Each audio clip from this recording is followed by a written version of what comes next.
Question. ఈ question కొద్దిగా tricky question, బాగా వినండి క్వశ్చన్ కూడా. 3 friends A, B and C divide 5,525 amongst them is such a way that if 50, 100 and 75 are removed, the sums that A, B and C received respectively, then the share of sums that they get would have in ratio 11:18:24. How much did C initially receive? ఇక్కడ చూడండి, ముగ్గురు స్నేహితులు ఏ, B and C వారి మధ్య 5,525 రూపాయలు విభజించారు.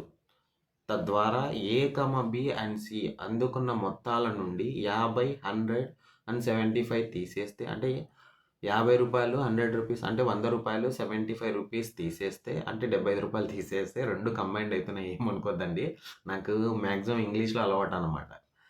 వారు పొందిన మొత్తంలో 11, 18, 24 నిష్పత్తిలో ఉండేది. సి ప్రారంభంలో ఎంత అందుకుంది? సింపుల్గా ఏం లేదండి, క్వశ్చన్ బాగా చూడండి.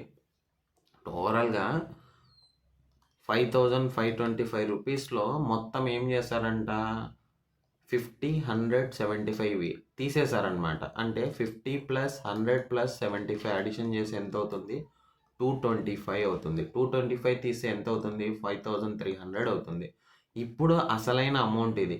ఇది ఎంత రేషియోలో డివైడ్ చేశారంట? 11:18:24. అంటే A:B:C కదా. మనకు కావాల్సింది ఏమి? సి అమౌంట్ కావాలా. సి అమౌంట్ ఇనిషియల్గా ఎంత తీసుకున్నాడో కావాలా. అంటే C amount 24 divided by ratio divided by total కదా. టోటల్ ఎంత ఉంది ఇక్కడ? 11 + 18 + 24 ఇంటూ 5,300. ఒకసారి గమనించండి.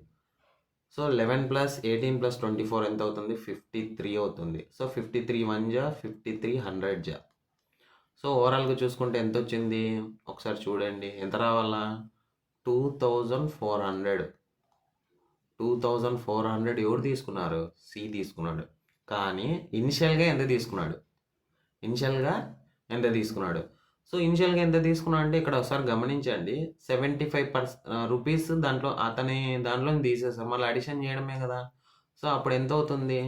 సో 2,400 + 75 ఎంత? 2,475. ఇనిషియల్గా ఎంత తీసుకున్నాడు?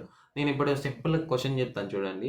అదే ఏ ఎంత తీసుకున్నాడు ఇనిషియల్గా, బి ఎంత తీసుకున్నాడో కామెంట్ చేయండి మీరు. కామెంట్ అయితే